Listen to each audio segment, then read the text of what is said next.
Good evening, ladies and gentlemen, and welcome. This is a meeting of the school board. As you can see, it's October 23rd, 2018, and it's nice to see all of you here with us. To start off, if you'd please rise and join me in the Pledge of Allegiance. I pledge allegiance to the flag of the United States of America and to the republic for which it stands, one nation, under God, indivisible, with liberty and justice for all. Thank you. Motion to approve the agenda? Do we have public comments tonight? Yeah, but that's next. Motion to approve the agenda. I move that we approve the agenda. Okay. I already moved. Do you have a second? Yep.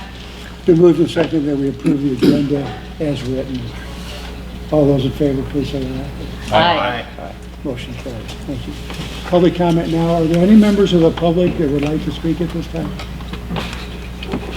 Okay, I don't see any, so we'll move right on to the information and reports. We're very fortunate tonight to have some students that we'd like to recommend, and I'd like to introduce their principal, Bill Kemick, that will introduce the students and why they're being recognized. I'm going to say this is going to be a tough year to see some of these kids leave my school. I've got 4 young ladies here, and I'm going to have them stand up and introduce themselves really quick. Right now. Practice your public speaking. Okay. Hi, my name is Ellie Lambert, and I'm a senior at Clarkford High School. That's it. Yeah, okay. I'm Lily, and I'm a senior too. I'm Grace. I'm Lucy, and I'm pretty much the same as them. And we're missing one, Doshini. She is actually a junior. That is, I'm just trying to twist her arm to stay one more year because she would have been our first kid to graduate with an AA before she graduated from high school, but we're going to see how it plays out. But the reason why I brought these guys here today is the 5 kids that are taking these guys are taking full-time college classes. Not a single high school class because they were smart and took advantage of the fast forward funds. And I don't get to see them as much anymore, which is unfortunate, but they represent the 5 kids represent about 33% of our graduating class. Wow. And there will be 2 other young men who will be joining these guys as full-time college students next semester. And so this is going to be a crazy year where we have over 40% of our graduating class that have already completed a lot of college courses. And so it's pretty awesome. And I'm sure as parents, you guys all agree, it's nice that that state is picking up the tab for a chunk of it. So, thank you, ladies. I'm seriously, I'm really proud of you. I'm hoping some of the classes will learn from you. And so, I believe we have some Question. for you. Yes. Do they attend NIC or online classes or other? We have, you guys all in NIC? Yeah, but I also take a speech class online, but it's still through the NIC college. And some of the other kids are taking it through CSI, U of I. Oh, right. They take it through several different universities. But do they come to your building to connect I to hardly the see internet? these guys anymore. Some of the kids come, like we have a math class that's offered through CSI. I don't remember what it is. It's like a college level algebra class, and there are about 6 or 7 kids enrolled in that class. Whatever college is actually offering a class that I can actually have enough kids to keep the class rolling, so it's financially feasible for the university, then they will offer it at our school. So are they utilizing our new high-speed internet Every single day. to help with this work? It's in the back of our library. We've got that 2 camera system set up there. These young ladies, for the most part, are attending the campus here in Sanford.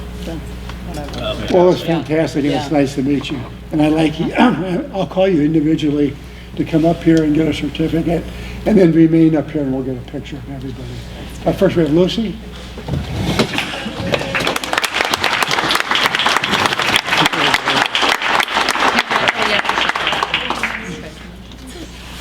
Lily. Good job. Congratulations. Grace. Well done. Oh.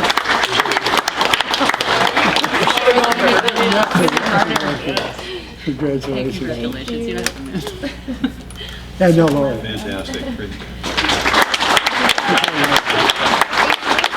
And please get where would, Mary, where would you like to get a I backdrop? think if they just kind of get in that. Why don't you come over here and Everybody's behind. we'll block us out and That's great. Come on over. Hide my crutches. And then, I was gonna say, oh, Lonnie. you get on the end there. Stand on the edge. There we Get go. on Buddy's shoulder. How come your principal's here? Okay, let's see. Oh, yeah. Listen, Phil. fill in. Okay. Yeah. Prop those up. Yeah, just put them I won't need them Oh, soon. yeah, sure, you can do that. Thank you. All right, okay, let's see. I'm missing, there we go. Okay, I think I got everybody. Perfect. Oh, okay.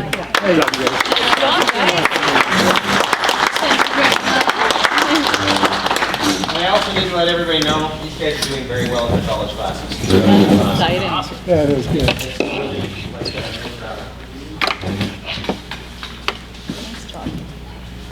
Next part of the program we have has to do with finance, the financial portion, and Lisa Hill will introduce our guests that are going to do this.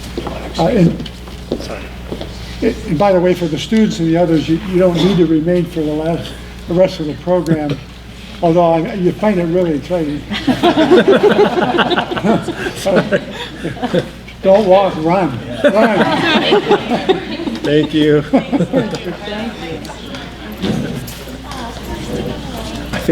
thought they might be afraid to leave. So. I know. I know they get trapped here, yeah.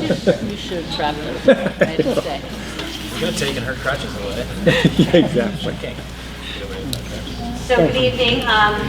Magnuson McHugh and Company, which is based out of Fort Wayne, Idaho, is probably the largest auditor in the northern part of Idaho, and certainly for public entities. All public entities in the state of Idaho are required to be externally audited, and Magnuson has been doing the school district's audit for more than a decade.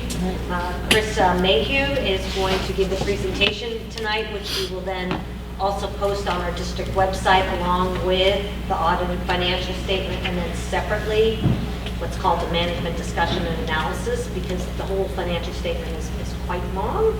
You have copies in front of you here, this blue-bound document.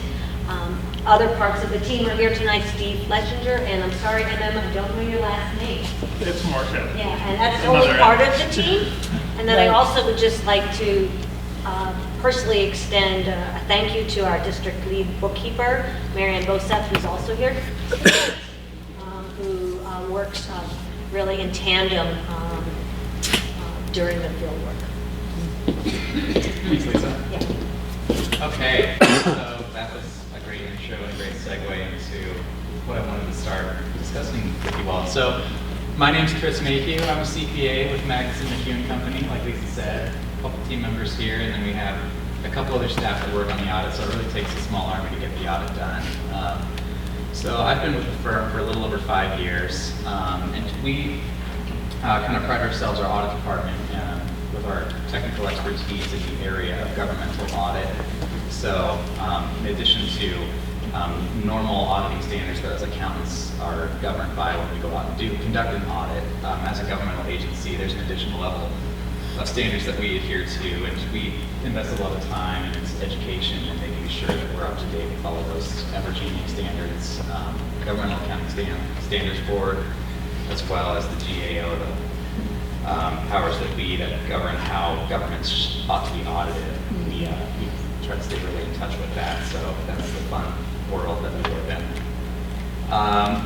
So really quickly, I wanted to just kind of develop a real understanding and take a moment to explain what an audit is, and then kind of go into what our audit results were, and touch on a couple quick highlights as opposed to walking you through the entire 70-page report. We had an opportunity to have an exit conference to kind of go through at a higher detail level what's going on in the actual substance of the report, and I'll just kind of mention some high points and then open it up for questions if that works. So an audit, that's a 70-plus page audit report that we've issued.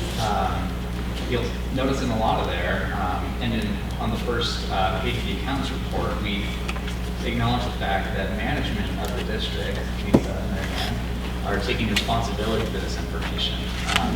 So really, I mean, the majority of that report, you might ask yourself, well, why don't we just have them go about producing this information and then provide it to the state and federal government? The main reason that, the main component of that would be missing would be three reports that are included in that report. The first one would be the independent accounts report. That's us saying that to the readers of the financial statements, the state or the federal government, you can rely on this information. This is fairly stated. We have reduced the risk that this information could be inaccurate to a reasonable level to where us as a CPA firm saying this is reliable.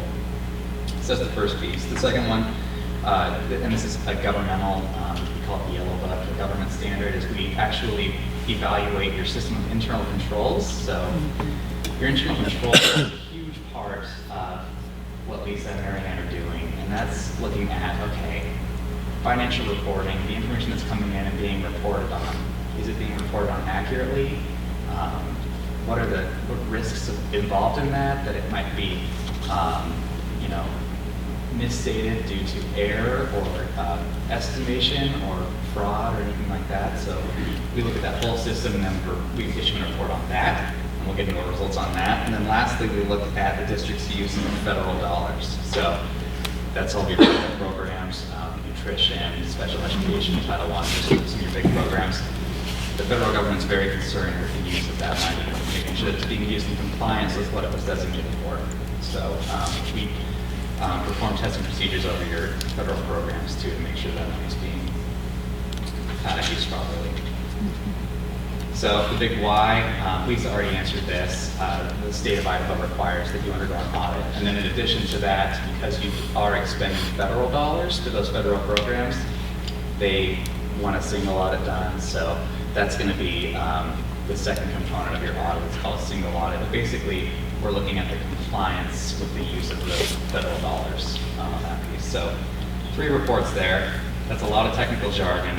Let's get to the results. So first thing, there's your 3 reports, and overall, in those 3 reports, we're issuing a clean opinion or an unqualified opinion is the technical terminology. So looking at those 3 reports that we are issuing, first of all, the financial statements, our opinion on that is it's a clean audit.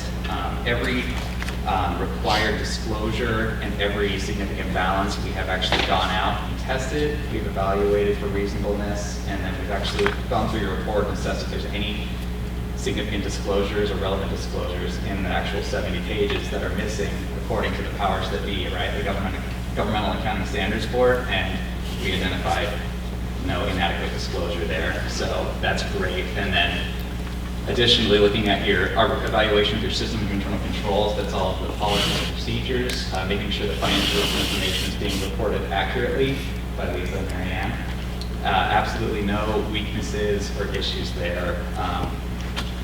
We definitely, you know, I definitely wanted to highlight the fact that both Lisa and Mary Ann take a lot of ownership over what they do and the information that we are auditing.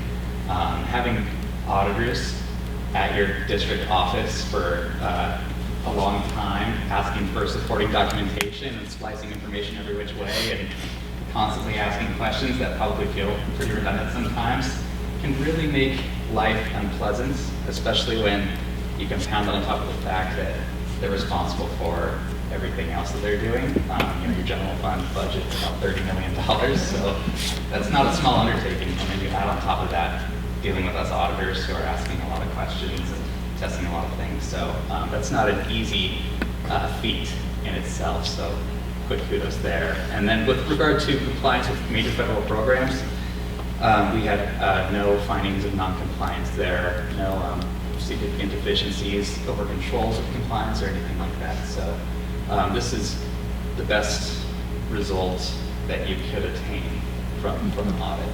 It's a lot of technical, but that's the major you know, result that I want to communicate is that this couldn't be better. Okay. Great. Yeah. So I already touched on internal controls. I wanted to quickly kind of break out what that was, internal controls is very much an auditor word, but basically it's your entire reporting environment and how you go about processing and reporting all of the financial information in the district. So we're looking at specific components of the entire reporting process, and then what we've observed here at Lake Pond School District is a very strong set of internal controls. A couple of highlights from that. First of all, establishment of a separate fund to account for receipts and expenditures of the district's supplemental tax levy. We consider that to be a strong form of internal control because it's very transparent presentation. That's not required, but it gives the reader of the financial statements that detail. Transparency is a huge virtue of strong internal controls. And there's, other examples would be, requiring dual signatures on checks. The district also utilizes a purchase order function, so significant purchases are being approved, and overall, so a very strong system of internal control. I'm going to extrapolate a couple highlights from the financial statements, which is really just stealing the work that Lisa did in her MD&A. So the MD&A is the first chunk of the audit right behind our accountant's report on the financial statements. And it does a great job of kind of telling the story, providing a little bit of substance to the numbers. Looking at the financial statements is not always the most digestible or approachable set of information, especially when there's so much going on here in the district. And the MD&A takes that and says, okay, here's what actually happened. Here's some of the highlights. Here's what we're looking at in the future. We can go from there. So, a couple of highlights. So, overall, the general fund balance ended, this is the total fund balance, so this is combining everything that's reserves, unassigned, everything, at $3.385 million. So it's 11.2% of expenditures. That was an increase of about $1.2 million from the prior year. So overall, the general fund had showed an increase in fund balance. And there was a couple of economic factors that played into that, which is good news.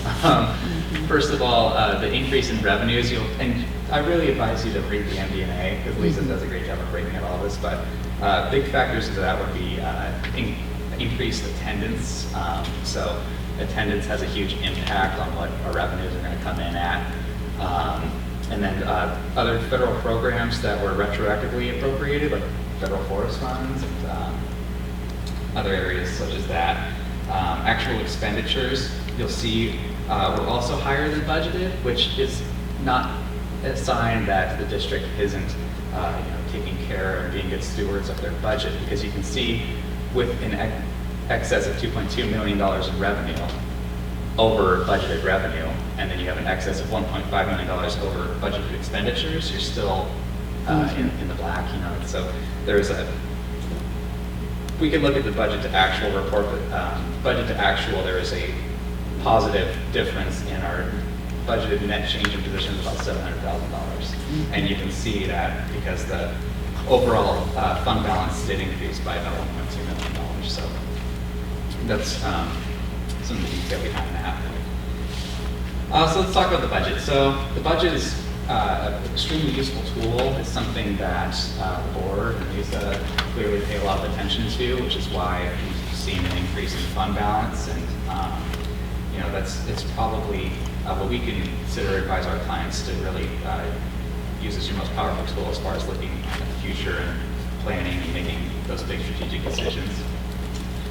A huge component of that is making sure that your fund balance is at an appropriate level. Your fund balance is a really good kind of barometer to determine what the financial stability of the district is. If catastrophic things were to happen, or if funding were to decrease at the state level, or anything like that, you would have your fund balance, which kind of represents what you have left over at the end of the day. Your fund balance is growing, which is great, and also at the district-wide level, you don't carry a lot of debt or any bond debt or anything like that, so it's a pretty conservatively ran district. Here's a quick little excerpt from the GFOA, which just explains kind of their policy or their recommendation for how fund balance should be maintained. The district is currently in the process, as you're all aware, of funding the assigned reserve fund balance, contributing $100,000 a year. So at the end of the year, that was at $1.6 million. If you were to look at your unassigned and assigned fund balance, which again, we saw your pending fund balance was a little over $3 million, you'd be right around 10% of your total operating expenditures, which would give you about 36 days of coverage, meaning if all of your funding were to drop out, you would have in your fund balance about 36 days of coverage of operating expenses throughout the year. Here's a visual, because I'm giving you a lot of technical information here of what your fund balance has done over the past year, so you can see what has happened from the prior year to this year. That change right there represents your change in fund balance in your general fund, which is now right around $3.3 million. Now, within that, it's broken out on your financial statements. You can see that $1.6 million of that is assigned as reserve fund balance, but that's where that's ended up.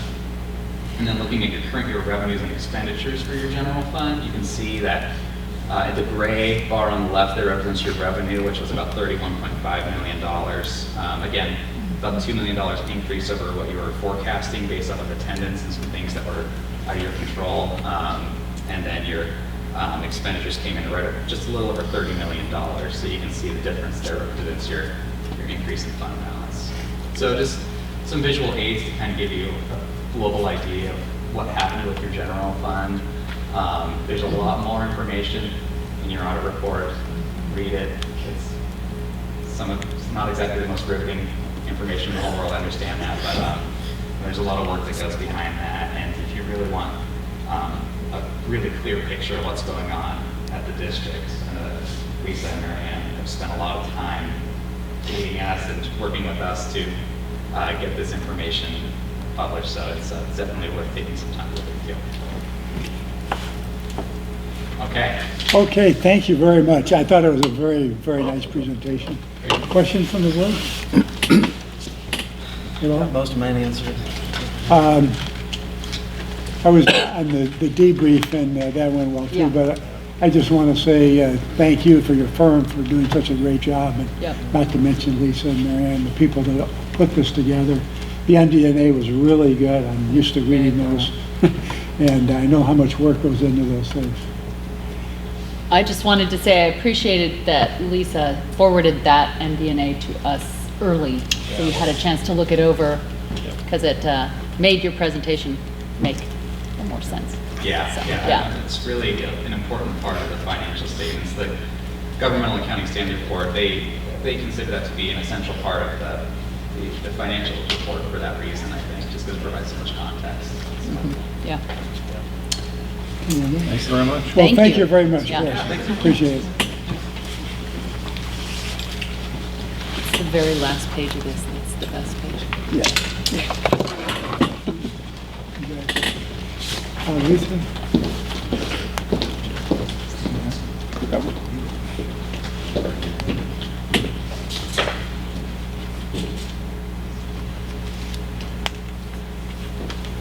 Oh, I want to be there. Oh, you're not seeing it. Yeah. I want to be there too. Thank you very much. Thanks, Jeff. Thank you. We'll see you next year. Next on the schedule, we have financial overview with the maintenance and operations levy with Lisa.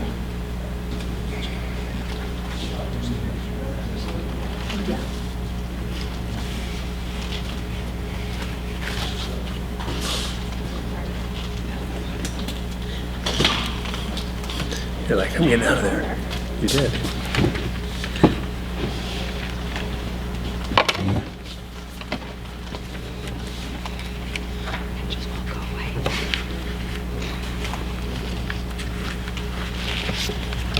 All right. Feels hired.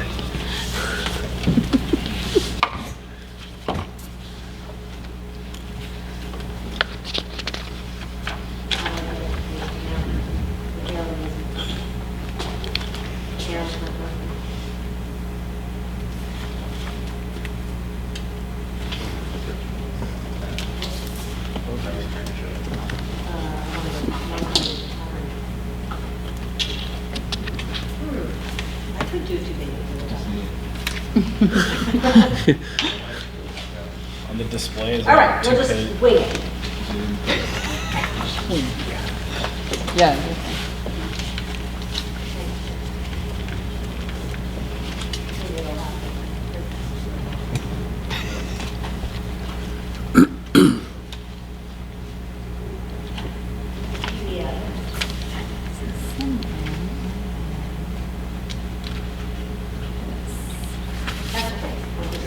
See, I brought these along.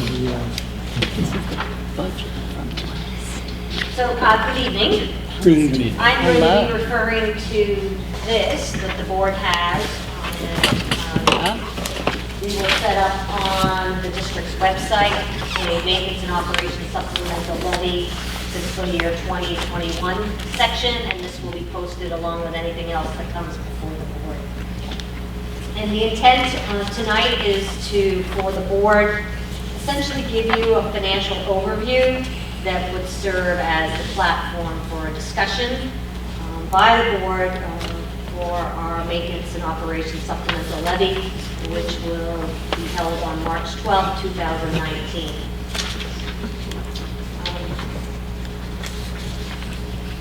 There are several factors that I'm going to address tonight, some in more depth than others. As you know, in September, we realized a student enrollment increase, the largest increase in almost a decade, extending back to 2018.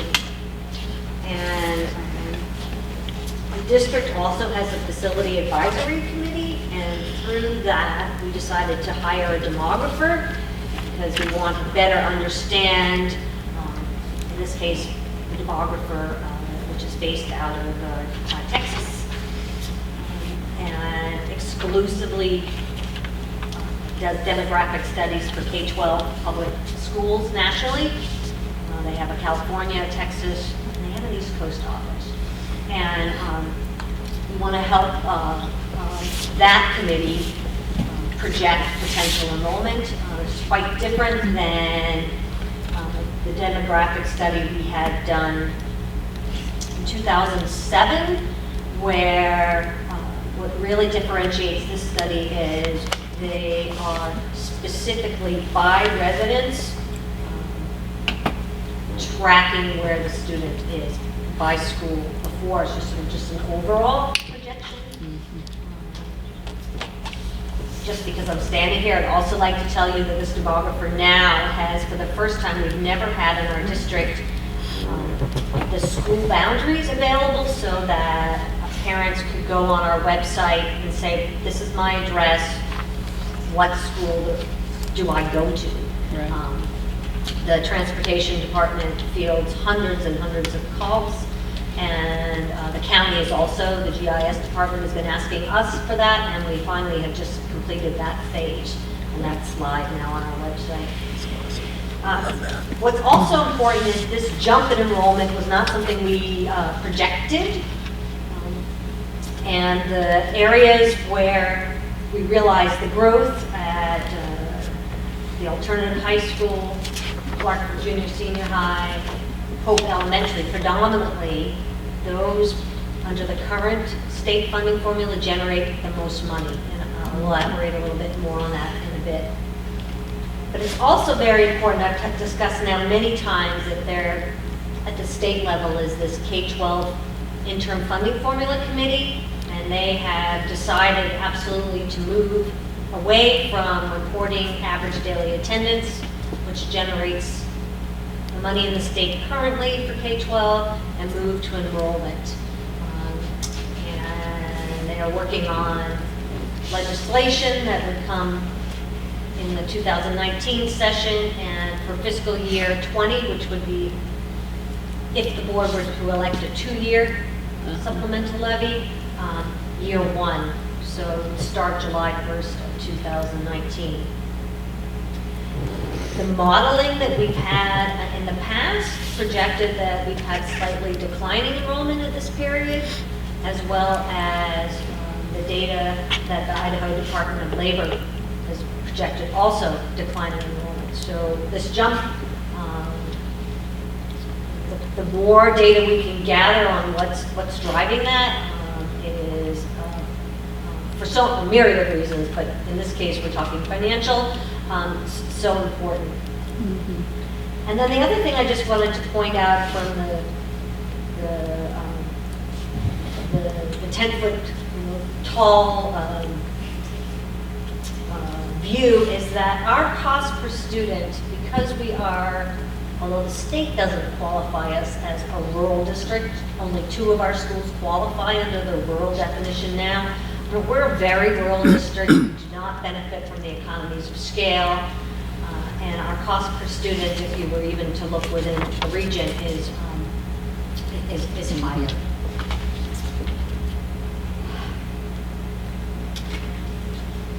So I've discussed that there's this funding formula committee, and they're almost wrapping up their work. They will have another meeting this Thursday, this is a typo, October 25th, not the 24th, tomorrow, and then potentially November 15th. And this committee is at the point where they have come up with, I think, what will be the model with 2 pending items, which I think will be finalized this Thursday. And the model moves to a student-based amount, and then there are different categories of students with weights. And tonight isn't the time to talk about that, but that's pretty solid that this is what they're going to recommend. I don't know what the model is going to look like this Thursday, but 2 things are very important to our district that were not included in the last iteration of the model, which are funding for the alternative schools in the state and funding for what are now defined as rural schools. So when the last model came out, particularly if you have rural schools within your district, and we have 2, from a cash standpoint, a big loser comparing the current model to what they're going to be recommending. And I do mean big. From the state, we receive about 2/3 of our general fund, and of that, just in the iteration they presented, it was a loss of $1.7 million. So, Yeah. Other things that are important. Again, if this were to be a 2-year levy, fiscal year 20, the first year would be the 5th and final year of what's called the state's teacher career ladder allocation module. The base student amount, the career ladder ends. There may be something in statute that sets a minimum teacher salary, but I just can't emphasize enough tonight the first year versus the second year of potentially this supplemental levy from a funding perspective could be very, very different if the legislature chooses to act. Right. We did hear our Senator Keogh when we had a meeting with Senator Keogh and Representative Dixon. Was it earlier in October? Yeah. Maybe it was late September. Say, oh, well, maybe it's just because 25% of the legislature turns over every year, because there'll be new co-chairs of JFAC, because no one who's on this 10-member committee now sits on the House Education Committee, that just getting up to speed, the knowledge base to even make some decisions might be pushed out the whole fiscal cycle, the legislative cycle. Like many school districts in Idaho, Lake Pend Oreille School District, we are in our 18th consecutive year of having a maintenance and operations supplemental levy. It's about 27-28% of our general fund revenue. A few years back, we qualified for what's called a permanent supplemental override. The conditions for that are you must have a maintenance and operations supplemental levy in place consecutively for 7 years that represents 20 or more % of your general fund revenue. There are a handful of districts that have these permanent supplementals in place. It requires the voters to approve it on the ballot. And the way that works is you levy a dollar amount. And then if the school district wants to change that dollar amount, you go back for the increase. And just dialoguing with a few of the districts in the state that have that, we're generally going back every 4 or 5 years. You mean going back every 4 or 5 years to ask To for? act, For more. like if it was, I don't know, 10 So if million it- to bring it to, say, 12 million. Gotcha, yeah. If your request for an increase fails, do you lose your whole levy No. support, or you go back to the No, you base? go- yeah, you go back to whatever the base amount that was last approved. There is some talk within the business officials group in Idaho that because of the recession, more and more school districts now qualify.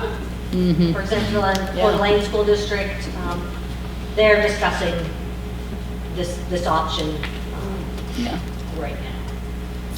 Then another thing I'll spend time on tonight is that we, as a school district, have a net taxable value, and that has appreciated. Then from a federal funding standpoint, the projections that you'll see here tonight say that the federal government will not reappropriate what are called federal forest dollars. In March of 2018, they retroactively appropriated them for fiscal year 18 and just for fiscal year 19. But the projection here, basically in the title programs, the special ed programs, I'm projecting flat funding. That wasn't the message 2 years ago, where we had a new administration that was asking for the Department of Ed to be cut by 13% and then 10%, and Congress, these 2 fiscal cycles, really has rebuked the president's budget request. Then Chris Mayhew from the external auditors has discussed that our target here through our strategic plan for our general fund balance, or cash on hand at any picture in time, is about 15%. We're not there yet. And we also have economists starting to dialogue a lot more about recession, and maybe within the next 20 months. No new news to you that we have neither a bond or a plant levy in place. We basically have no plant fund balance, and as a district we're working towards on an annual basis contributing to that.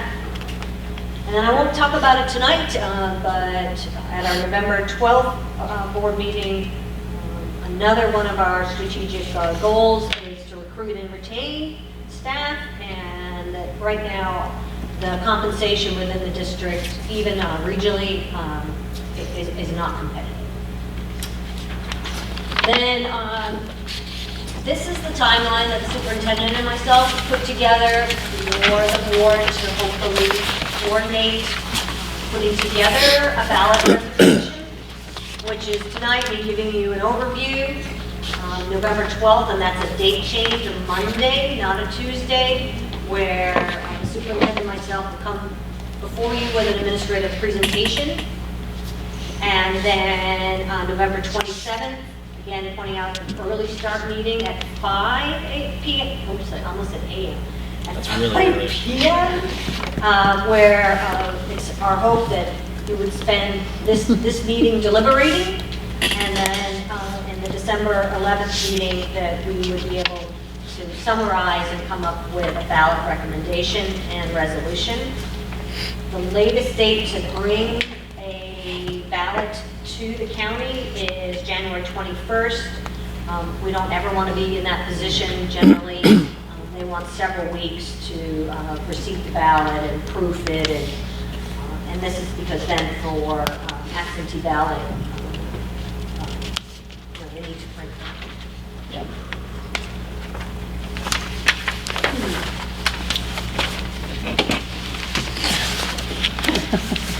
Well,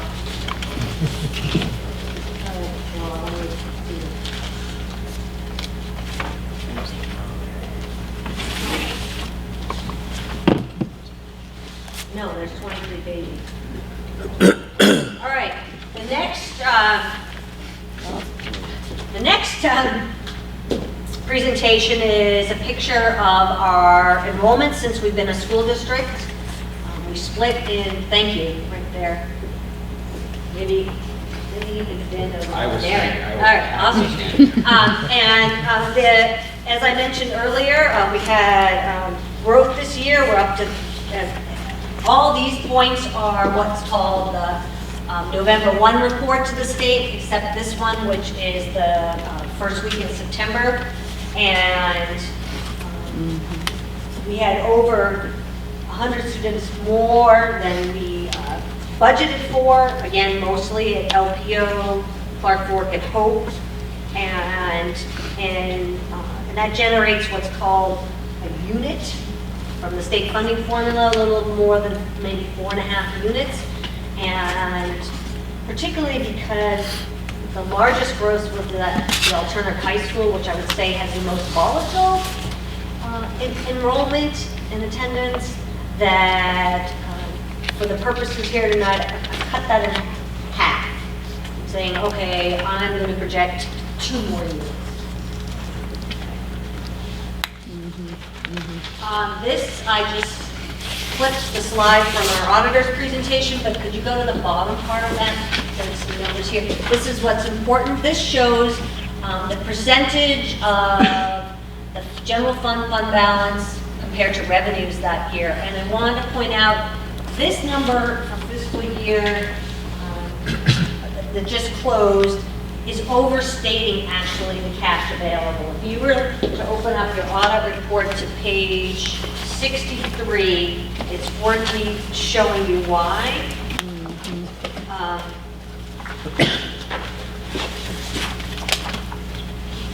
So we as a school district break out what's called our general fund.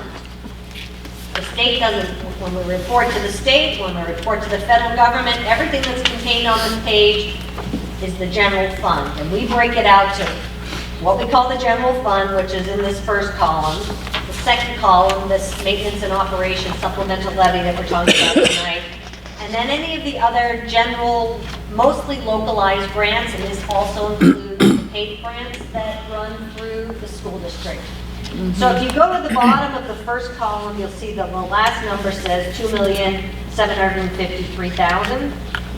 Then it says, the next column, that the fund balance is $270,000 for the maintenance supplemental levy. But it's a 2-year levy, and it's the discretion of the department heads when to spend that money. So it's really not cash that wasn't spent. The department heads, particularly curriculum and technology, have elected to spend that in year 2. And then the third column, these are restricted grants. So this $361,000, again, really isn't cash. So the number that we're really looking at that's cash available is 2.7 million, of which this 1.6 million, it would take board action if we were to spend into that. Right. So this real number at the 2.7 million is about 9%. Okay, next slide. Lisa, excuse me for interrupting, but there's a lot of information here that we have not seen before. I've seen some of it because I went over last year's. And it'd be nice to get this, and maybe at the next meeting, after we've had a chance to read it and decipher it, to come back to you for some questions. Okay. And tonight, if you'll just give us the broad overview, Okay. kind of the synopsis, I Great. appreciate it. Okay, so the next slide is, this is our current levy, and if you can just go to the bottom, Phil. These are the different categories. It shows you that it's 17 million over 2 years. Next slide, please. And we levy unequal amounts, 8.3 million in the first year and 8.7 million this year. This just shows you that this 8.7 million this year, of the basically $31 million for our general fund, is about 28% of our revenue. Next slide. This gives you a historical 10-year look back of the dollar amounts we've levied, and then at the top, I'm sorry if you could scroll down just a little, what the percentage of that represents in terms of our general fund revenue. Right. Next slide. This shows you, again, from 10-year look back, the dollar amount that we levied and then the levy rate. Our levy rate this year will be .00166, which means $166 per $100,000 of net taxable value. When we went to the voters 2 years ago, we projected in year one 180, and this year 184. They're considerably lower. We've always come in either slightly lower or right on target. We never told the voters it was going to be a certain levy rate and then come in higher. Next slide, please. Okay, the Estimated Taxpayers of Idaho comes up with this publication every year. If you go to the next slide here, this just shows you how property taxes are calculated. Your job as the board, the school district, is to come up with what they call the budget, the amount of the levy, and then the county comes up with the net taxable value, and that gives a rate. If you go to the bottom part, this just shows then if you're the taxpayer, well, what happens? You get your assessed value for your home and your land, and if you have a homeowner's exemption or other exemption, whatever you're then called your net taxable value, that's times the levy rate. This just shows you for all the counties in Idaho, and if we go down to the bottom half, that there are 44 counties, and we rank 35th for total tax rate. So all taxing districts for Bonner County, not just Lake Connery School District. We go to the next slide. This shows statewide last year, because we'll have data this year, the school districts generally of that total, these gives you an idea of the types of taxing districts, counties, cities, highway districts, that school districts represent about 30% generally of any county's levy rate. Next slide. And you can see also that the collections really are about 2/3 residential and 1/3 commercial. Next slide. And then here, we keep going. This is Lake Connery School District last year. Our total levy rate, our maintenance and operations, and then we have something small called the tort levy, was 178 per 100,000 net taxable value. If you go to the bottom, this shows you that the average rate last year was $872. So we represent about 20% of a Bonner County's property tax bill. Reflecting back to the prior slide, which in general school districts represent 1/3. A large component of that is because we do not have a bond or a plant levy in place. And is that why we come out ranking 35th on that previous slide you had out of the whole state? Because we don't have a bond and some others do? You know, I can't speak to, I didn't compare other, say, counties, which is the big driver, and then right, cities. right. Yeah. Is there a way to get all of this on one page? There's not. There's something called the Idaho Center of Fiscal Policy, and the presentation here shows you that there, at the top part of it, that on a per dollar amount, last year, our supplemental levy represented about $2,200 of the per pupil dollar amount, and statewide it ranged anywhere from $0 to $6,700. The rate statewide ranged anywhere from 96 to, this says 970, and we were 174. And then the maximum supplemental was $15 million per year, and we this year at 8.7.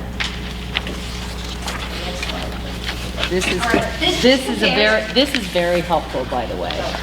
Puts it in perspective of where we are in our state. Well, good. This shows you that again for last year, because we don't have this year's rates regionally, we were positioned at 174, Coeur d'Alene 169, Lakeland 328, Post Falls 161, Boundary 254. And we are 17% below the statewide average, which was 209. Next slide. But then for total levies for school districts, again, it's the same information. Do the numbers not show up here? You know, you can read this, and the takeaway is that statewide, the average school district rate is 338. We were almost half of that, 47% below. Lisa, when you take a look at this, do you have any slides that have to do with the amount of money is spent per student? Yeah, Well, Because actually, you got this that- one, this is, 2241. Yeah, 2241. is Right. from the This levy. shows- That's in the levy. yeah. Where For us we versus, rate. yes. That's the You can high- look that's at the low. map and see. No. It tells you that's the lowest and the highest. It doesn't necessarily tell you the average. Okay. Or someone. Because I have some figures that shows if you go by how much money per student, it really skewed. And I think part of it is we have a few schools that are considered rural, so that bumps up the amount of money per student. But This is just for the supplemental levy. It's just. Yeah, Just the supplemental. levy dollar. yeah, that's A right. couple Yeah, of- yeah, yeah. I'm thinking overall. Change Right, it. the overall. Yeah. A couple of years ago, the legislature asked the finance part of the State Department of Education by school district to come up with the per pupil amount.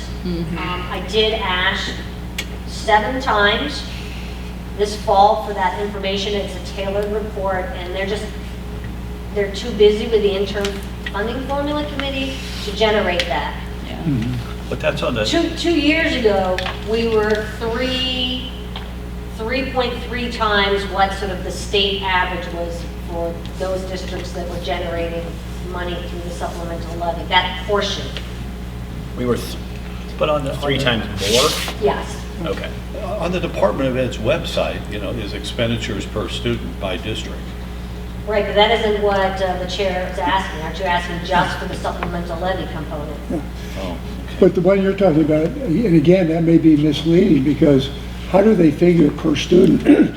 You could have somebody that has a budget that goes a lot for infrastructure and other things, is really not going into the classroom to the teacher per student. So you kind of have to look at that with a, you know, a How little do they bit do that, of Lisa? jaundice If on you it. have debt, do they, Right, so there are different Yeah, funds. debts and all The kinds of general stuff. fund might be, okay, that's the classroom expenditures, and then your Yeah. capital funds or all other funds, which is the way State Department, the Feds, the way we report, those 2 different numbers are important to attenuate to.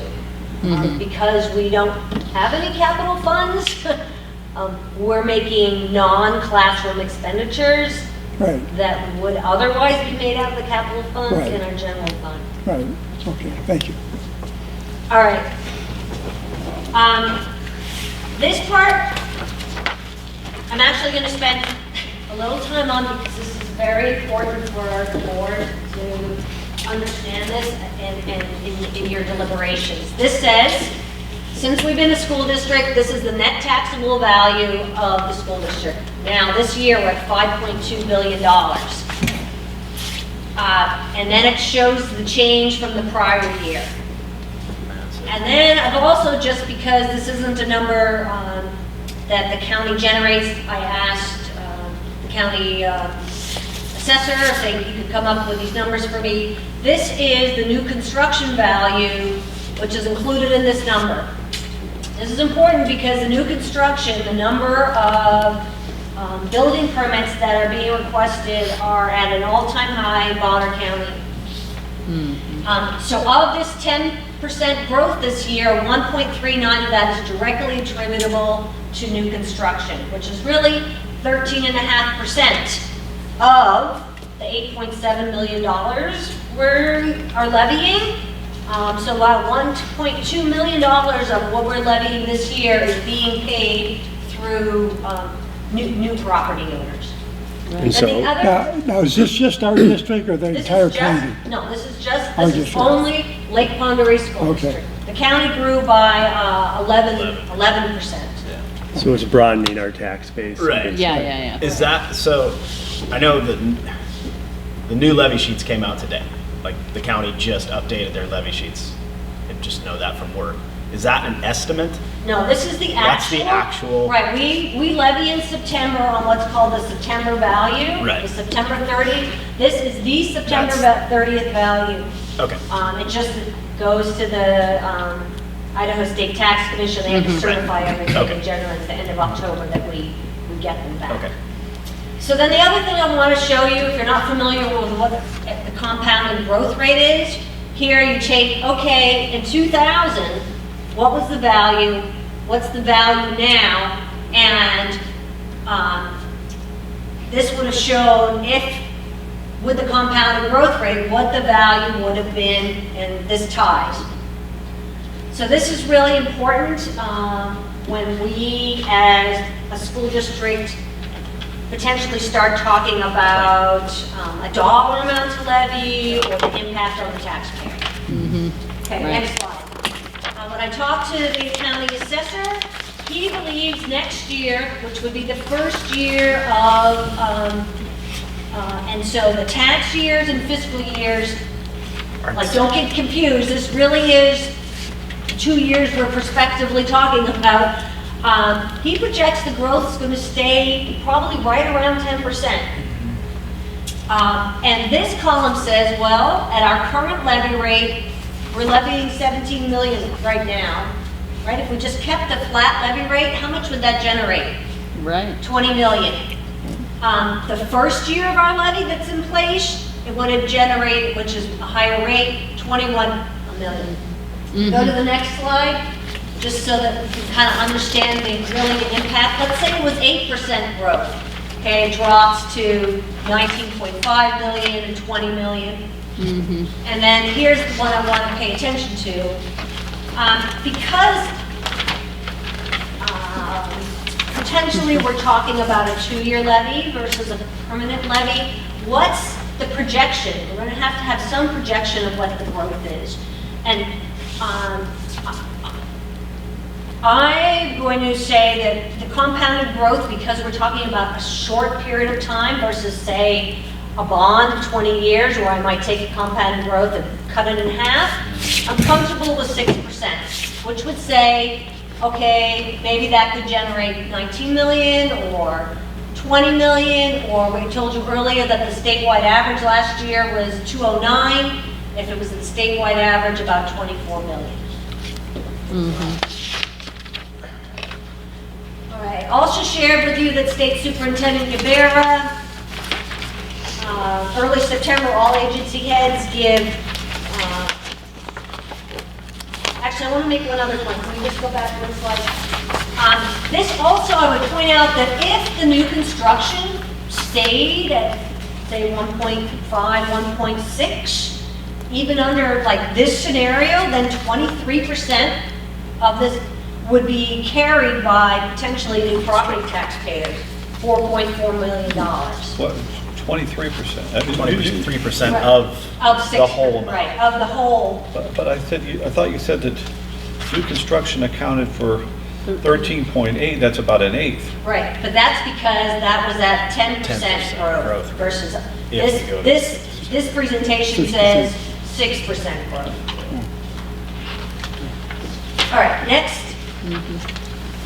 State superintendent budget request, if it were to carry, would generate for us next year, if you go in the bottom, I would project about $1.2 million in addition to what we're levying this year. And then the final slide, figures. The final slide, before actually going through it, I want to make sure that you're clear that almost 90% of school districts right now levy maintenance and operation supplemental levies. And the dollar amount represents, for last year's appropriation, almost 10% of what the state's appropriation. We are not an outlier. The majority of school districts have this as an operational portion of their general fund budget. And then this final slide, which I'm sorry is, just says, well, what are the other things that we need to consider?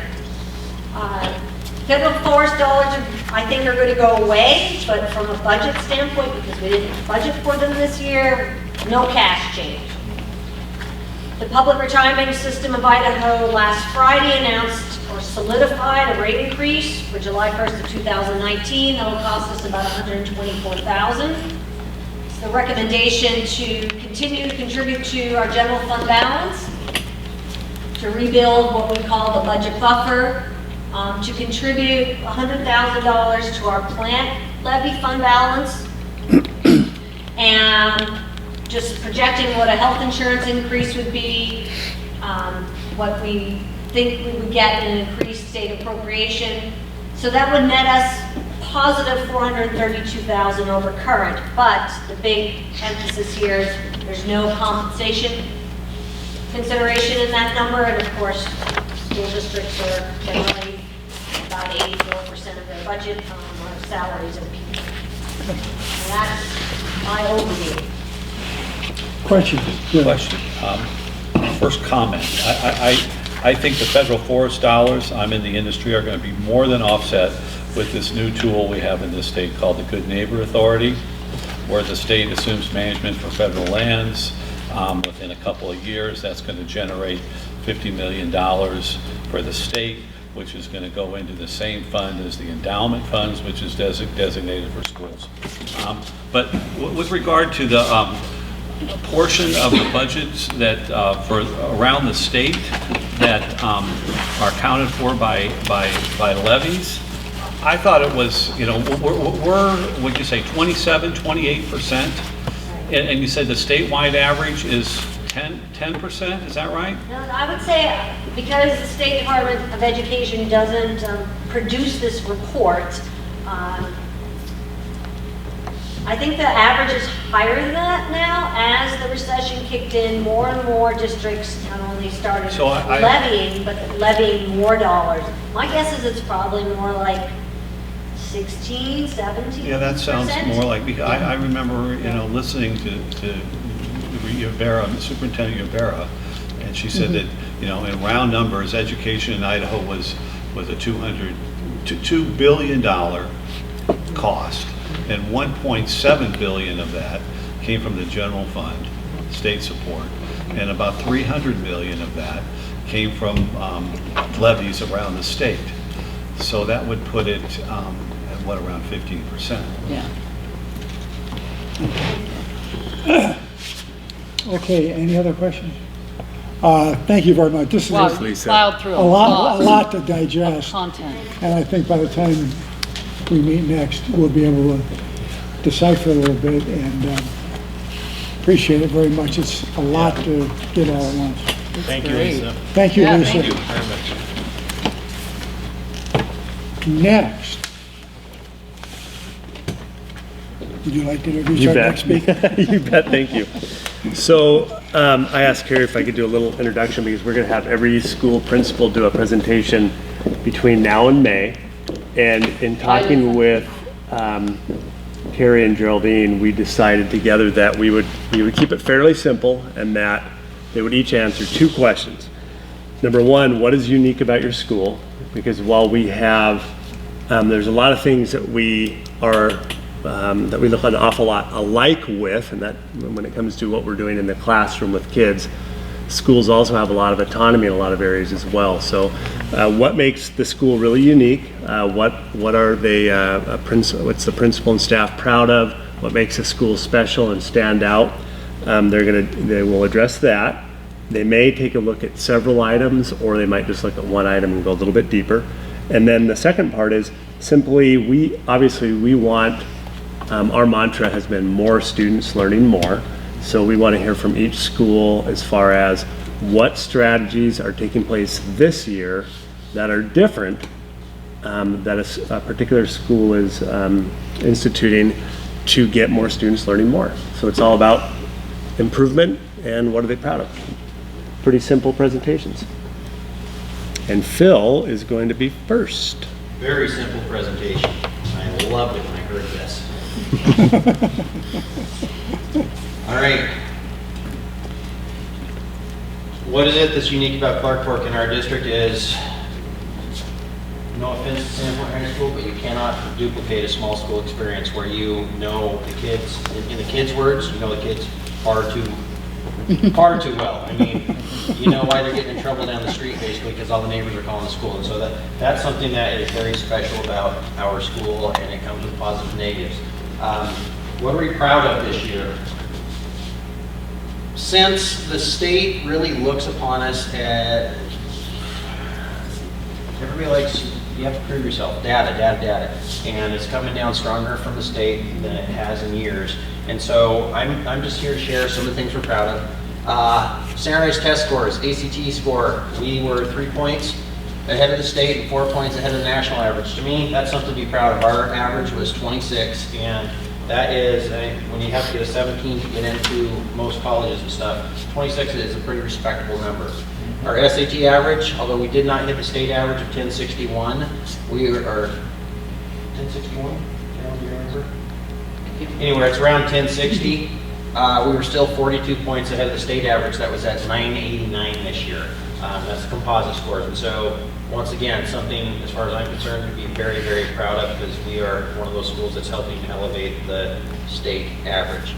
Our mastery-based education, to date, our school has received around $210,000 in mastery funds, and it has allowed us to purchase anything from software programs to even classroom furniture to a ton of professional development. Every single one of my staff members has spent at least one session down in Boise a year. Some of them have spent probably 3 weeks worth of professional development down there, where we're working on more than just standardized tests. It's you have to prove that you know what you're learning, and it's not just filling in the blank type thing. You actually have to go through and meet it at our school. The magical number is like an 80% proficiency level before you're even allowed to move on. So it comes with certain caveats that if you are a student who is struggling, you're offered more support in order to meet the standards, and if you're a student that is able to excel on their own, they're able to move at a faster pace. One of the things through some of the studies that I'll say states are experiencing, because there's 27 states across the U.S. right now that are part of this mastery initiative, and one of the things they're seeing is that there is an increased number of fifth-year cohort seniors. We experienced that last year, and I'm sure, well, I can say it's not much different than a student who doesn't make the grade in a class and stuff, and so they have to retake the class. The difference being is our kids can either continue a course this summer and or they can pick up where they left off, just as long as they can show proficiency on the standards that they met for that course. And so we had 5 kids that actually didn't make it by the end of the year, and they picked up where they left off. They were re-enrolled in that class this year, and we have, I think 3 of them have already completed, and another couple are getting closer. The other thing that we're proud of is the track program. We have schools we've had schools from Montana, and we've had a couple from Idaho, and we get phone calls all the time about our track program. Being a small school, that's Idaho. Most of the schools in the state are small, and everybody's trying to figure out ways to meet the kids' needs that are not purely I've said it before, your physics, your chemistry, your math classes. How do you include electives when there's just not enough staff to go around to teach electives? So our track program has been very successful, and it's being duplicated around the state, which is very nice to hear.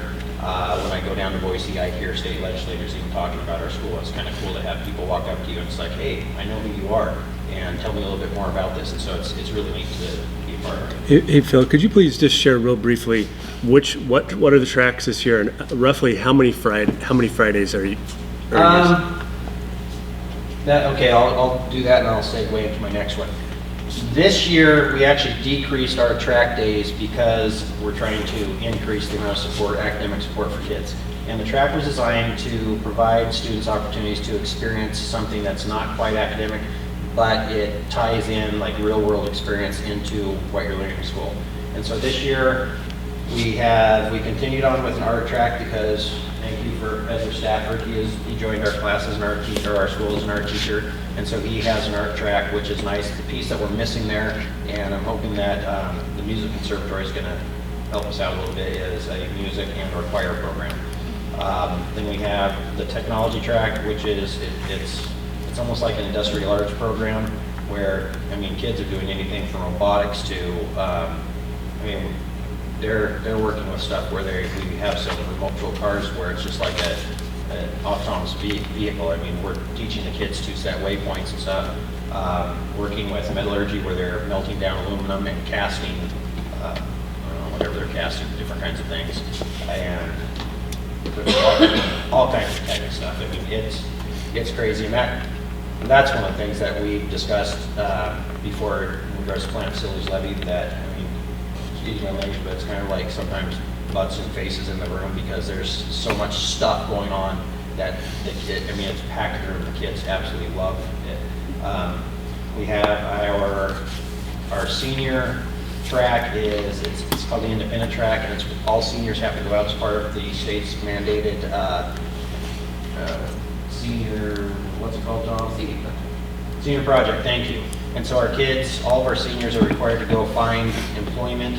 Well, it's not employment, it's like job shadowing in the communities of Clark Fork, Sandpoint, wherever they can find it. And it teaches them some real strong job skills, and it teaches them also that maybe I want to do this or I don't want to do this. One of the cool things about it is we have about 80% of our seniors have been offered employment after their experience with their senior project, and so that's pretty cool. Great. And it's across all different fields. I mean, whether you're working at a gas station helping do mechanic stuff, and they're working at some techie place like Java. It's pretty cool. We have a junior high track. We split the junior high kids off we started last year because the attention spans are not quite where they need to be with some of the stuff that we're working with the high school kids, and you have to move at a faster pace. And so they're at school a little bit more than what some of the other kids are, but they still do all kinds of cool little projects that are tied to math and science and art. We sent a group of them combined with the last track, which is, it's like, actually there's two more tracks. There's a Parks and Rec track where it's the teacher, they work with like, Soul? Do they work with Soul? Pardon me? Do they work with Soul? We actually cut that off this year. Oh, okay. But we're still working with Outdoors. Connexu Land Yeah. Trust a little bit, and they went 2 weeks ago to do the mine tour in Wallace. I wish I could have gone. That looked like it was, I mean, awesome. But it's basically getting kids outside and seeing what other people do. And then the last one is we still have an outdoor track where kids are working, doing sciencey stuff and getting outside, going. I mean, they've hiked up to Scotchman. They're working. We're talking about possibly sending them to a cougar tagging thing over in Montana. They work with other community groups and stuff. And so it's way out of the box, and that's why other small schools have definitely looked at it as an option for them. Because a lot of small schools, I mean, you don't have the staff. Thanks. And then what's new this year? Last year, after we received our ISAT results in mid-June, we decided that our current schedule was not going to be sufficient in order to meet the kids where they were at academically, especially in the area of math. We're still struggling in math. Our science and ELA side, we're doing pretty well, but we went back to the block schedule, and it changed a lot. And it basically, what's allowed us to do is every second period, whether it be an A day or B day, is one of the days is student directed, one of the days is teacher directed. And so on the teacher directed day, it's somewhat like our old FLT thing where it's focused learning time. And so it's kind of split up into 3 different chunks, and a teacher can either request little Joey or little Susie to come in and say, hey, this kid needs a little bit more support in my class or in the areas of math or ELA. And then the other 2 teachers are offering like these learning workshops where it's kind of like our track program, but they're bringing in more concepts of science and math. And what's really cool about it is we have some people who have strengths in the math side and the English side, and so they are selectively helping shuffle kids into these different fields. And then on the student-centered days, the which one am I at? On the B days, the teacher-centered ones, there is like a homeroom thing where the teachers, conferencing is becoming a big thing down at the state level. If you look at the whole Hattie thing, where you get the biggest bang for your buck, teachers sit down with kids, go through, this is where you're scoring, this is where you're at in math, this is where you're at in English, and what can you do, what can I do, or what can you do to help support you actually increasing your skills. And so we split it in about 3 different chunks, and when they're not working directly with a teacher, they're in one of the 2 programs, No Red Ink or IXL Learning, and those were paid for through my mastery funds, and they're online formats. The No Red Ink is it's like a grammar type program that kids can basically self-pace them, and the teachers have access to analytics on it that shows basically the same thing where little Joey or little Susie is right now, and then they can compare that to where they should be and tie it into like the map data and stuff like that. And then the IXL Learning, that is part of, that has math and a science component in it, and that's the same thing. Teachers can actually go in and see where the kids are at. You go in and you take a diagnostic test at the beginning, and it says you need to start practicing here. And so we've got kids, I mean, you guys know, like, we've got kids that are still practicing adding 2-digit numbers all the way up to type stuff. So it's really cool. Once again, down in Boise, just this last go around, I started asking around about it, and there's a lot of people who have had experience using it, and they said that it produces huge gains, and so my fingers are crossed that hopefully, I'm hoping that it's going to help raise the bar even further. So that's it. Any questions? Great. So in your block schedule, Yep. is it weighted, toward this core academics that we're trying to emphasize, the math and the Yes. language arts? Yes, absolutely. You said every second period? Every second period, yes. And on like A days, it's either, I've got it up there, student-centered on A days, and then on B days, it's teacher-centered. And so kids can say, hey, I want to go to your class, I need some help with this. On the student-centered days and on teacher-directed days, it's like, no, I need you So like- for this. Sorry, so say, first period's math. Yep. On A days, the student gets to choose what they want to do, and on B days, the staff decides what They stay within a homeroom scenario, but if I was a math teacher and I knew that you were struggling, I would call you in, or if you were a student on the other day, I need help in math, can I go to your class? And we have Google Docs up where kids basically sign up and or teachers sign up. Any other questions? No. We're definitely finessing. Hey, thank you. Yeah. Thanks, Phil. Yeah, it's exciting to Appreciate make it. progress. Yeah. So, all right. Thank you very Thank much. you. Thank you. Okay, next. Chris, welcome. Well, thank you. So Phil's going to help me out and get my presentation up here. I learned a long, long time ago that you should bring gifts.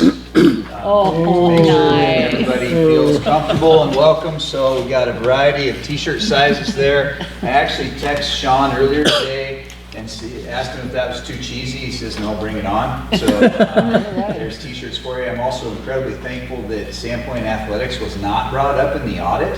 So that's a good thing. So Sean asked me to come in and give a little presentation on activities, kind of what I do, and maybe talk a little bit about SHS activities and athletics as we go. So my name is Chris Knowles. I'm the activities director at Sandpoint High School. I've had the great fortune to be here in Sandpoint since 2012. I'm originally from Coeur d'Alene. Please don't hold that against me. Tom's forgiven me a long time ago for that.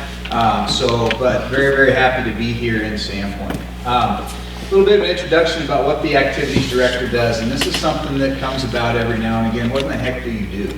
I am the assistant principal in charge of activities and athletics for Sandpoint High School. That model is followed in the majority of the larger 4A and 5A schools throughout the state. So not only do I manage or supervise activities and athletics, I also have teacher supervision and evaluation. I personally evaluate 17 teachers at Sandpoint High School. I also support student management. You guys know Mr. Derek Dickinson. He's the other assistant principal in charge of student management. Typically, when we have somebody involved in activities, he will bring me in on that, so also help with that. Supervise all clubs, activities, and athletics inside of Sandpoint High School. That includes scheduling, facility management, coach hiring and evaluation, which we had an incredibly busy spring with this last spring. Event supervision and regional participation. Regional participation is stuff like Inland Empire League, we're a member of the Inland Empire League, we're a member of the Idaho High School Activities Association. I'll talk a little bit about that on the next slide. I'm also, along with Sean, a board member of the Region 1 Board of Control, which is an extension of the Idaho High School Activities Association for District 1. So have a lot of, kind of a broad spectrum of things that I'm involved in, but kind of an overview of that. These are the clubs that Sandpoint High School supports. Some are a little more active than others. Each one of these has a staff member that is the supervisor for that, but I kind of oversee that. My particular favorite is the fly fishing club. If I could do anything outside of being a dad and a husband and an activities director, it'd be fly fishing. So it's been nice to see that grow. To be completely honest with you, I have no clue what the Sasquatch Club really does, but it is on the books, and they are planning something this spring. Makes me a little bit nervous, but we'll see what that is. Looking for Sasquatch. Looking for Sasquatch. They get out and hike. They get out and hike. So at least It's gonna be a long hike. one of these, there's 21 total clubs that we're supporting inside Sandpoint High School right now. Yeah, That's growing. That's huge. And that's a good thing. That means kids are involved. That means they're doing things. They're engaged. One that I particularly wanted to talk about, we will probably down the road be hearing a lot about this, is esports. Esports is essentially gaming online. If anybody has seen some of the stuff, ESPN is actually covering it now. We are supporting one of the only esports clubs in the state of Idaho. I think there's only 6 or 7 total active ones in the state of Idaho. We were down at the Idaho Administrators Association conference in August, and I actually had one of the board of directors from the Idaho High School Activities Association ask me, what are you doing with esports? It keeps being brought up. The Sandpoint's kind of leading the charge on esports. So I'm learning as we go on that. That's way outside of my norm. But a lot of you may know Dalton Hawkins. Dalton Hawkins is taking charge on that. That's great. Lots and lots of participation. So as you can see, we offer lots of opportunity for kids. I want to touch a little bit on the history of SHS athletics. This could have been a presentation in and of itself. I mean, there's a ton of history inside Sandpoint athletics. Sandpoint High School has sponsored athletics since 1906. As far as I can tell, it's one of the longest continuous athletic programs inside the state. In our region, the 3 longest schools that have sponsored sports are Coeur d'Alene High School, Sandpoint High School, and Bonners Ferry High School. Interesting enough, I have a connection to all 3 of those. So, member of the Idaho High School Activities Association and the Inland Empire League. We're one of the founding members of the Inland Empire League. We've had continuous membership in that since that conference was founded. We have 46 Idaho State Championships. If you've been into our gym, that's represented by the year up on some boards up around the gym. I couldn't find anything putting this together where that puts us in the state. I know at our level, which is 4A currently, we've been A1 at one point. That's got to be way up there. So volleyball program is the winningest volleyball program in the history of Idaho with 14 state titles. The closest one behind that is 7. So we're doubling up on the rest of the state in state titles in volleyball. It's a historical powerhouse. I'm looking forward to what we can do here coming Thursday and Friday and Saturday this week. So girls soccer is the winningest girls program in the history of Idaho with 7 state titles. We've actually played in the last 3 state championship games. Unfortunately, we play Bishop Kelly every time. But our girls had an unbelievable showing. I'll speak about this on the next slide, but played in the state title game last Saturday. Boys soccer is also the winningest soccer program in the history of Idaho. We're tied with one other state with 8 state titles. Century High School has 8 state titles in boys soccer. So obviously they were pretty proud of all our programs, because those programs seem to put a lot of numbers up on the wall. We have the highest participation rate in the region. and this is something that I'm particularly proud of. This includes activities and athletics, so this includes clubs and sports, and we do have kids that participate in both. But consistently over the last 5 to 6 years, we are close to 90% participation, meaning 90% or close to 90% of our kids are involved in something, whether that's a club, a sport, something like that. I'm sorry to interrupt you, but if a student's involved in 2 events, are they counted twice, or are they just counted once? Once. So we have 2 members in the Idaho Athletic Hall of Fame, Cotton Barlow and Jerry Kramer. So it's been really kind of a neat evolution of the Jerry Kramer thing in the last 4 to 5 years. He's our one member of the Pro Football Hall of Fame.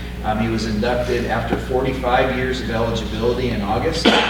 Jerry happened to be here last Friday. It was really cool to see him. I don't know if anybody's ever had a chance to be around him or his family. He's Sandpoint through and through, and he's very proud of that. He's very proud of being a Bulldog and a Vandal. So I wanted to make sure to mention Mr. Kramer as well. SHS athletic programs, I'll go season by season here, so just you can get a picture of the kind of the gravity of the size of our programs. In the fall, these are the programs that we offer. This is current for this season, okay? So swim is becomes sanctioned. This is the second year of swim actually being a sanctioned sport in the state of Idaho. You can pretty much thank Mike Brosnahan for that. Has led that charge for years and years and years, and he finally got it done. Unfortunately, because of the sanctioning, he now can't be the swim coach any longer. So.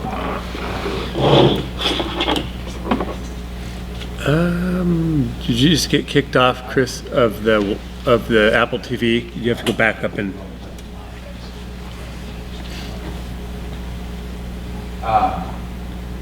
So as far as, we'll go back to swim. Swim has their regional swim meet coming this Saturday at the University of Idaho. It is it's pretty cool. It's going to be a one-day event in the Aquatic Center at the University of Idaho. We'll probably, just guessing, we'll probably qualify anywhere between 8 to 10 kids that will go to state in what they do. So their regional, go back one more.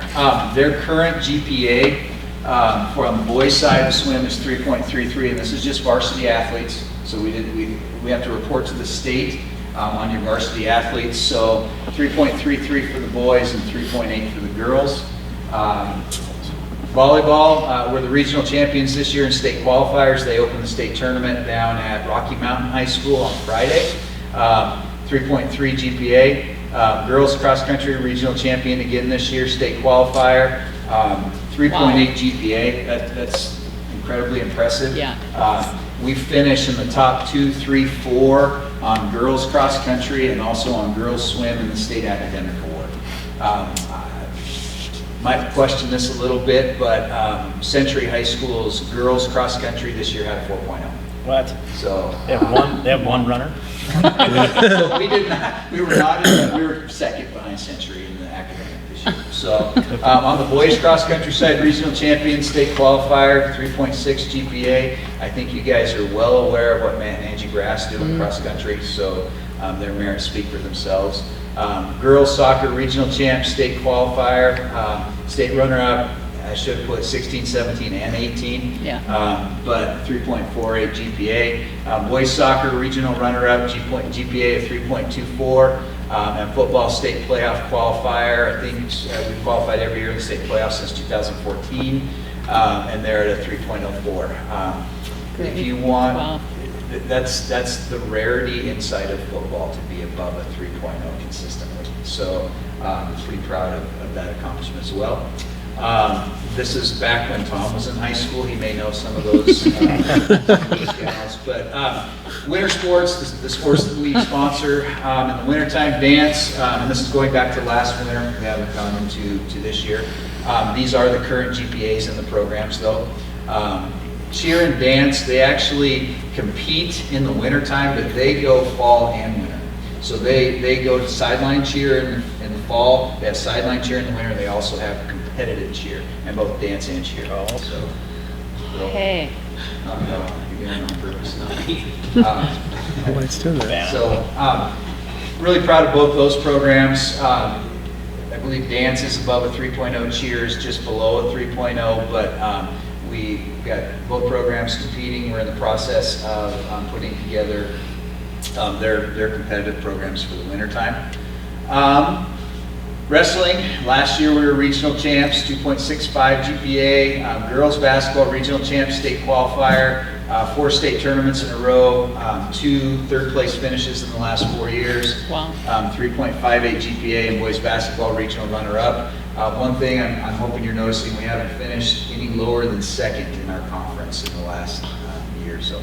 Yeah. So, and this is just spring sports, give you a little bit, I couldn't find any picture of Matt or Angie to put up there. But girls track regional champion, state qualifier, 3.454. Boys track regional champion, state qualifier, 3.42. Girls golf, boys golf, both, well, regional champion, girls golf, state qualifier, boys golf. Good GPAs there. We actually got to host state golf last year. Oh, that's right. It was one of the most stressful 3 days of my entire life because we had to move it from the Idaho Club down to Stone Ridge in about 24 hours. But thanks to Stone Ridge and Mike DePries, we were able to make that happen. Boys and girls tennis, regional runner-up, regional champion, high GPAs there as well. Softball regional champion, state qualifier, 3.34. Baseball regional champion, first regional championship in state qualification since 2007. So Those are great program achievements. definitely on the rise a little bit there. And I kind of wanted to finish up with, we talk about this all the time in Sandpoint High School, that we are truly on a continual improvement plan. We look at what we can do better, what we can get rid of, what we can kind of clarify, and 2 things that are coming into focus for us right now. We jumped in and actually had a great conversation today with one of the directors of the Positive Coaching Alliance. It's a national program, actually started at Stanford about 1998, so about 20 years ago. It truly is about educating your coaches about how to deal with difficult situations, how to deal with difficult parents, how to deal with kids that are upset about playing time, all the things that we all deal with, but they're going to give us a framework to help continue to educate ourselves about those things. So we're super excited about the Positive Coaching Alliance. One thing that we've started a few times and we haven't actually gotten to the end of is the Idaho High School Activities Association School of Excellence program. School of Excellence is a 3-pronged thing. There's an academic component. As you guys saw, our GPAs are really, really strong as far as you comparing to state level. So we're really high on the academic component. There's a competitive component, meaning how many teams you qualify for state tournaments. As you guys saw, we qualify a ton of teams to the state tournament. And then third is a sportsmanship component on that. And we are working in some areas on that so that we can be recognized as a 4A School of Excellence in the state of Idaho. I don't know that we'll get it this year, but I think we've got a really, really good shot with how we've kind of elevated our programs and our participation. But that's kind of an overlook. I know that was fast.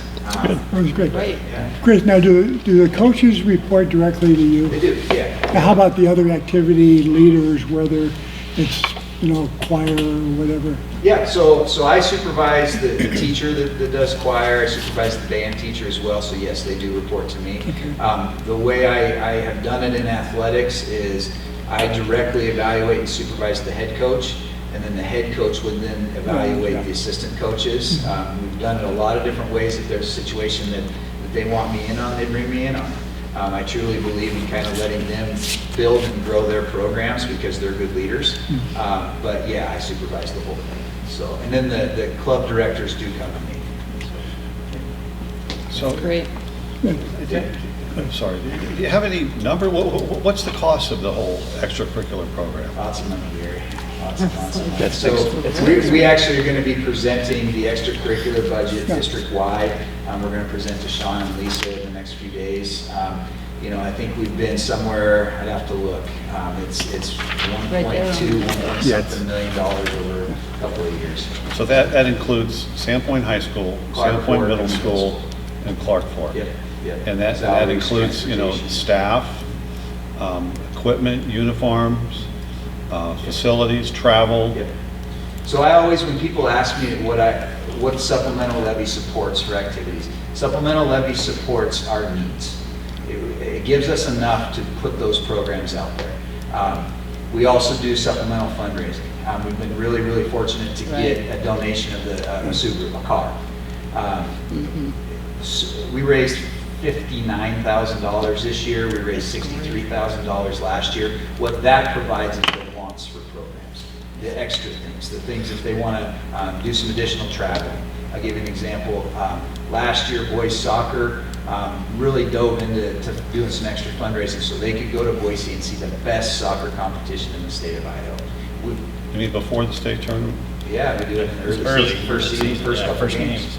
So if a program wants to do something like that, baseball did that, they're going to go down and play in a tournament called the Bucks Bags early in the season. They want to see the best in the state.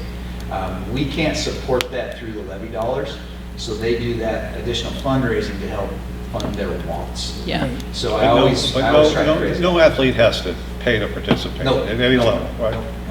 And if there's a circumstance where, and we've been really clear with a lot of parents on that, if there's a circumstance where, now we don't buy their cleats, or we don't buy their shoes, or we don't buy their whatever, some of those type items, we've been very clear if a kid is in need, we will find that for them. I mean, we've had coaches pay for things, I've paid for things, we've got some additional Yokes money that's a donation every year, that we will make sure a kid has covered what they need in order to participate. So we do charge an associate student body fee, but if a kid can't afford an ASB card, then they work for me for a few hours and I take care of that for them. So we have plenty of kids inside of our programs that, they don't come from a lot of means, but we give them the opportunity to participate. Well, I want to applaud your program, Chris. I mean, what's great. important, I'm sure, to all of us here is more than success, is just participation. We want kids to be involved. Yeah. Well, it's important to me we want them at the middle school, we want them at Clark Fork, we want them at the elementaries, we want them at the high school. Yeah. So, building that kind of collective program is really important. So I think, thanks for saying it. Yeah. Great. Appreciate it. Yeah. Thanks, Thank Chris. you very much. Appreciate it. And there's extra t-shirts. I was going to give Oh, you I guys did the audit t-shirts just for doing a good audit. I know, these are great, thank you. Yeah, All right. yeah, we do I'll have take an that extra back. call. Thanks, Chris. Thank you. Next, we can hear from our superintendent. All right. Report Citizens We're gonna Facilities go- Advisory Committee. Go through every page of this document tonight. 6 pounds, I think. Yeah. No, okay. So no, this is, thank you, Kelly, for putting this together for board members. You will get asked so many questions over the next 12 to 18 to 24 months to 3 years, really. And this is basically the document, not this document, but the summary of this document is what happened at our last Citizens Facilities Advisory Committee meeting. And I made a commitment to you all just to give you a quick update after each one of our meetings. So this will be very quick. Longwell Trapp Architects, they are the ones who conducted the facilities assessments for us, and they shared their evaluations with our team. The assessments were done not just with an architect, but also with a value engineer, and that was something that was missing out of the last facilities go around. Their recommendation this time around was that 6 of our facilities are in major need of remodeling, additions, and/or complete replacements. They did not prioritize them. We didn't ask them to do that. By need, our Facility Advisory Committee will do that. The schools, so in no particular order, were Sandpoint Middle School, Northside, Washington, Lake Pondere, Alternative High School, Clark Fork, and Southside Elementary. They are recommending that Washington, Northside, and LPO be replaced with new buildings. Their recommendation would be, and that would be more cost effective than a remodel. Clark Fork High School, same as last go around, recommending to replace the shop facility along with some remodeling of the school. They recommended that Sandpoint Middle School be remodeled and added on. So a remodel versus a rebuild in this case, where you make the classrooms bigger and you're knocking walls out, larger classrooms, but you're also building an addition. The biggest difference from the last go around is that this particular architect, again, you might have another architect that might feel a different way, but this particular architect believes that Sandpoint Middle School, a remodel versus a rebuild could meet our needs. Last time around, the architect said no, it should be a complete rebuild. So again, just differing opinions on that. They also addressed LPO this time around, and their recommendation was to completely rebuild LPO either on that site, tear down the building that it's in right now, or house it elsewhere in a better facility than it's in now. That's something that our facilities committee will grapple with. The next steps for our group will be to simply study this document and then ask enough questions so the 25-member team is comfortable enough to prioritize the needs and to come up with some sort of timeline. Yeah, Lonnie. Can I ask a question? Sorry. Yeah. Do they do a site evaluation where they say, yeah, at LPO we could bring in some portables for a year while we're knocking this down? Or is it feasible that you could house people We haven't. there while trying to do something? Because Yeah. I'm just trying to think in my mind's eye. It seems like LPO sits right in the middle of that block. Yeah, we would probably have to house them. We haven't done that part yet, but Right. in other districts I've worked in and our last go around, that would be part of our planning with the people who are doing the building. And Yeah, okay. exactly. Yeah. Yeah, that's a great question. We are also going to be doing building tours coming up. I think one's on Thursday. I sent you the information on that, and then there's another one next week, and the public is welcome to attend. Also, if you haven't watched any of our meetings yet, this particular meeting, when the architect and engineer did the presentation, is online on video, and that's about it. We may or may not convene our large group again. We'll do the tours, and they're voluntary. Most people are half of the people are just fine just using this as their document, but we may not meet again until January, our group, outside of the tours. Yeah. I haven't read this yet, obviously. So, I mean, on what basis do they recommend replacement? Is this based on space needs? Is this based on education, efficiency, safety? It's based on, they take a look at every major component of the building, and safety is one of them, but also just they did basically analysis between, all right, if we had to replace every component that we think needs to be replaced, and they did a cost estimate on that versus what's the cost per square foot to just rebuild. Knock it down. Exactly. So those are some of the analysis that they had done. But it was very, you can't really, it's very upper level estimates because, for instance, if you're going to do an HVAC system for one of those schools, you'd have to have someone come in and do a much deeper dive, get the true cost. But generally speaking, they analyzed, all right, if we had to replace everything versus rebuild, what does that look like? So yeah. Do they consider, and maybe this is answered, do they consider the nightmare of some of these old buildings, like, oh yeah, we can replace this, and they tear into a wall and it's like, oh man, here's a nightmare, you know?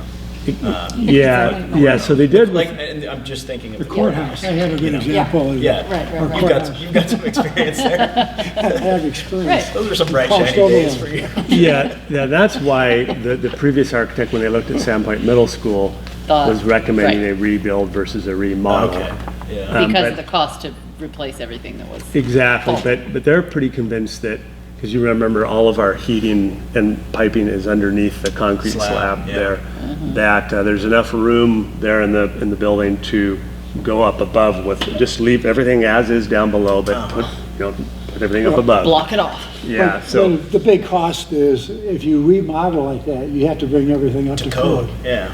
And that's expensive. Yeah, you It bet. can be very expensive. Even if you don't find asbestos in the wall or any of that stuff. The back of this, I'm glad you went to the back. Yeah, I look for the good stuff right there. Yeah, so basically these are just upper level cost estimates Page 39 and 40. for remodeling and rebuilding. All the way to the back, right behind the blue. You'll notice that we were actually pretty surprised at these estimates. they're quite a bit Yeah. lower than. Yeah. I mean, I would hope they'd be accurate. Yeah, and this is just one architectural firm Yeah. that, How have they been to work with? so far they've been great. And again, we just hired them to do the assessment, obviously.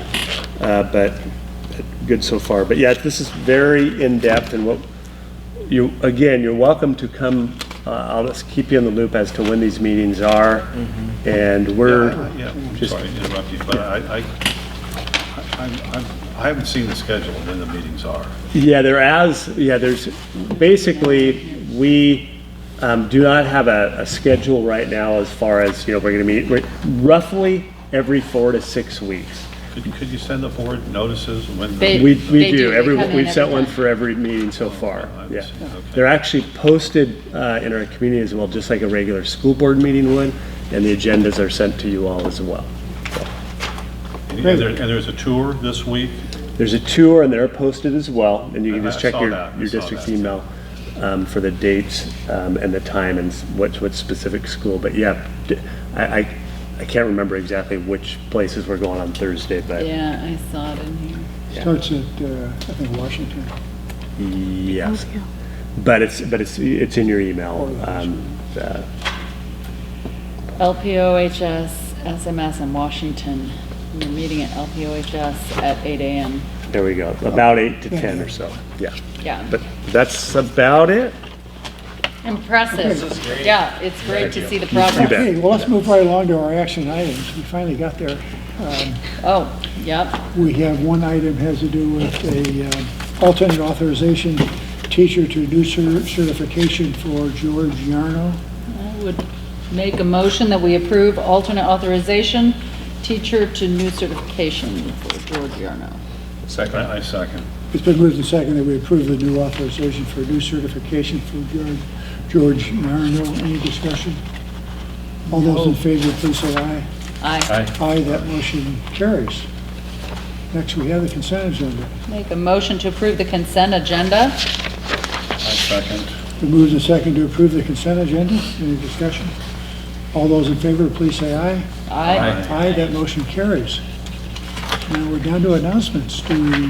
Superintendent, do we have any announcements you'd like to make? Yeah, just a real quick thank you. Andrew Murray, our Director of Teaching and Learning, wrote a grant to the state. I just want to give you a heads up on this. To augment our 21st Century Community Learning Center grant. Oh. So we've gotten a little additional monies for that, so we can hire some additional staff members. Just found that out last week. So our waiting list for both of those after-school programs will be reduced a little bit. We had our first site visit from the state. They're very impressed with what's going on, so very Great. proud of the people that are working those programs. Are you just expanded at the existing sites, or are you going to move to a third site? Yeah, so with this money, it's simply it's a small amount that we can just hire some staff for those sites. But the good news is the Rotary, you know how they do the Chafe 150, we made a plug for them to support these after-school programs with the Chafe funds moving forward. And it's $50,000 to $60,000 a year, and they loved it, and they're going to be supporting us over the next 3 to 4 years. That's where we'll have the conversation about expanding. Where to go. So, Yeah. But that's it. How many, Great. can I ask really quick? Somebody asked me this question the other day and I didn't know the answer. How many kids are in the after-school program? Right now, there's about, I want to say, I thought it was around 75. yeah, I think we're up to 90 now. Oh, wow. Yeah. In between the two schools. I think it's, let me make sure I have this right. I'll get you the exact numbers You tomorrow. just sent us I a think video it's- this week. I know. It said 80 at one site and 65 at the other. Yeah, Oh, we're trying to yeah. get up to 90 at both. Wow. Because the With need, this expansion. the need is there. That's great. But yeah, so pleasantly surprised with we thought there would be a lot, but we didn't really think so many would take advantage of it. Yeah, Cool. that's- So, yeah, Thank you. you bet. Okay, thank you. Any other announcements? It's Tom. Just real quick, this is college application week, maybe you read that in the paper, but I just want to give kudos to our counseling department and Geraldine, the post-secondary counselor, bringing all the seniors in going through, making sure that they are all applying. It's free to apply to all Idaho schools. So it's a good start in that journey, making sure that they all have that journey. And then also we'll be having a FAFSA night, I believe tomorrow evening, for families to come in and help them with the financial aid form. So that's a good thing happening. Had a great concert last night. Coming up this Friday and Saturday is the first play production, Fugelman, and it was written and produced by Jeannie Hunter. So this is a play that she actually has written. So it's the first production of the year at 7 o'clock, both Friday and Saturday. And also, if you happen to catch the halftime of last Friday's football game, we had the Aerospace Club there, and they were doing a drone race demonstration. So that was kind of unique. We've never done that before. They had drone races in the high school gym actually on Saturday. So just trying to support the regional aerospace program that Ken Larson does and give them kudos. There's a lot of interest there, rebuilding planes and keeping kids in that area. Question, Tom? Yeah. Are your high school seniors getting letters from the University of Idaho and Boise State, saying that they're qualified for admissions? And are they still doing that? There's a certain GPA they have to have. Yeah, I mean, if they're qualified, but they get that notice. Yes. Okay, Yeah, thank you. that's great. Phil, anything? We're sending our girls volleyball team down for state. They're leaving on Thursday, so keep your fingers crossed. I'd love to bring back another trophy. It's been several years since we brought back a state trophy. I think 09 was last year. And so that would be awesome if they did well. Great. And then, speaking of the Subaru Sandpoint does, if you guys are interested in tickets, I have some for a convertible Volkswagen Bug that the last ticket will be sold on the 7th of November. Okay. And if you're interested, hit me up. Okay, thank you. And last but not And least, just Sean. one more. I just wanted to introduce Chef Rand is here. Sorry to embarrass you, Chef. But Rand is our culinary arts instructor at Lake Pondere High School. Yep. And the really neat thing about Rand is he agreed. I approached him a couple months ago and asked if he would be interested in having his students prepare a meal for this Rotary Youth Leadership Conference in 2 weeks. I can't believe it's almost here, but 2 weeks from now, it's a weekend conference for high school students. There's about 30-ish or so students that are going to attend, but Rand's culinary arts students, about 4 or 5 of them, along with Rand, are basically making a gourmet meal for about, how many did we say? 48? 48 people, and you have, how many of your students are going to work with you? I took 5 of my toughest, baddest, meanest kids and hooked them in and got them in there in the kitchen. There's going to be 5 of them, and there's 6 more that asked and are a little disappointed and want to know why they didn't get to be there too. So it's turned into a real good hands-on hook to get So when is that? kids November? Participation. Yes. Our kind of extracurricular for our clientele. It's like, okay, you got to be here on a Saturday. You got to commit to this.